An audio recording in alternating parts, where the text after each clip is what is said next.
सात संगत जी बड़े प्यार से कहिए धान निरंकार जी। एक भजन से दास आशीर्वाद लेगा। जो भी इस संसार में आया है वो परमात्मा की मर्जी से आया है और परमात्मा की मर्जी से जाएगा। ऐसे ही कुछ भाव है।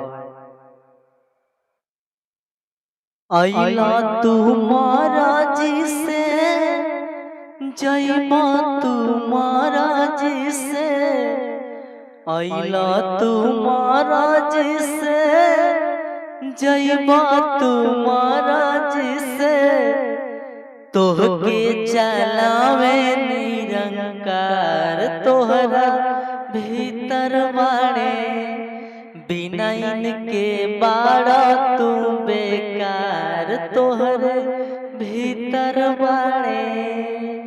आइला तुम्हारा जिसे जइबा तुम्हारा जिसे, तोहके चलावे निरंकार तोहरे भीतर बाड़े, बिना इनके बाड़ा तू बेकार तोहरे भीतर बाड़े।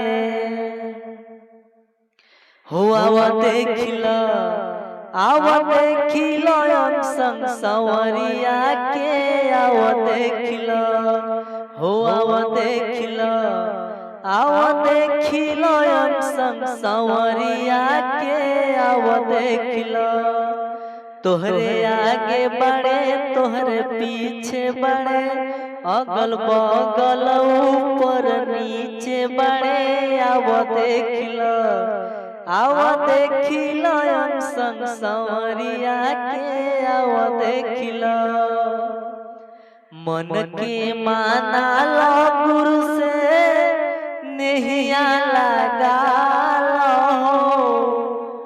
मन के माना लो गुरु से नेहिया लगा लो, अपल में देखावे करतार तोहरे भीतर बाड़े, बिना इनके बाड़ा तू बेकार तोहरे भीतर बाड़े।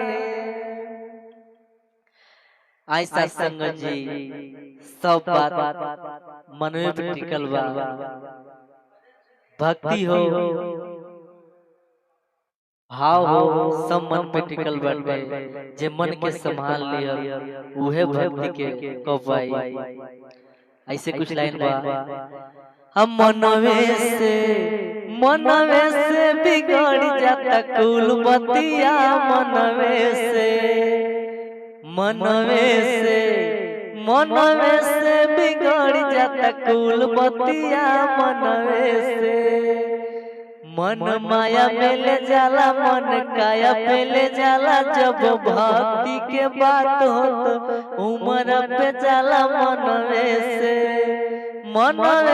बिगड़ जाता कुल बतिया, मनवे से जे मन मनैले बाटे उहे हरि के पहिले बाटे, जे मन मनैले बाटे उहे हरि के पहिले बाटे, कहेले सतगुरु साकार तोहरे भीतर बाड़े, बिना इनके बाड़ा तू बेकार तोहरे भीतर बाड़े, तोहके चलावे निरंकार तोहरे भीतर बाड़े।